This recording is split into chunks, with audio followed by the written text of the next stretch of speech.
Praise lord. మత్తయి సువార్త 14వ అధ్యాయము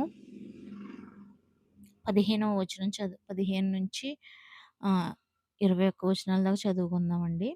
సాయంకాలం అయినప్పుడు శిష్యులు ఆయన యొద్దకు వచ్చి, ఇది అరణ్య ప్రదేశము, ఇప్పటికే ప్రొద్దుపోయెను. ఈ జనులు గ్రామంలోనికి వెళ్ళి భోజన పదార్థములు కొనుక్కొనుటకై వారిని పంపివేయమని చెప్పిరి. యేసువారు వెళ్ళనక్కరలేదు, మీరే వారికి భోజనము పెట్టుడని వారితో చెప్పగా, వారు ఇక్కడ మన యొద్ద 5 రొట్టెలను 2 చేపలను తప్ప మరేమియూ లేదని ఆయనతో చెప్పిరి. అందుకాయన వాటిని నా యొద్దకు తెండని చెప్పి పచ్చిక మీద కూర్చుండుడని జనులకు ఆజ్ఞాపించి ఆ 5 రొట్టెలను 2 చేపలను పట్టుకుని ఆకాశము వైపు కన్నులెత్తి ఆశీర్వదించి ఆ రొట్టెలు విరిచి శిష్యులకిచ్చెను. శిష్యులు జనులకు వడ్డించిరి.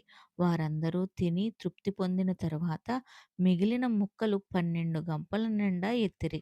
స్త్రీలను పిల్లలను గాక తినిన వారు ఇంచుమించు 5,000 మంది పురుషులు. దేవునికి స్తోత్రం. 5 రొట్టెలు 2 చిన్న చేపలు యేసయ్య 5,000 మందికి పంచిపెట్టారండి. అంటే 5,000 మంది పిల్లలు, స్త్రీలు కాక పురుషులే 5,000 మంది ఉన్నారనమాట. ఇక్కడ ఒక అద్భుత కార్యాన్ని యేసయ్య చేశారండి. మరి ప్రియమైన దేవుని బిడ్డలారా, మన జీవితాల్లో కూడా యేసయ్య అద్భుత కార్యాలు చేయాలి.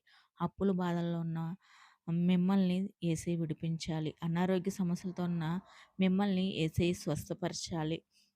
మీ జీవితాలు ఆశీర్వాదకరంగా మార్చబడాలి అంటే మనం ఏం చేయాలి అంటే, ఈ యొక్క వచనాల ద్వారా తెలుసుకోవాల్సిన విషయం ఏంటంటే, అక్కడ అనేక జనసమూహం యేసయ్య మాటలు వినడానికి వచ్చారు.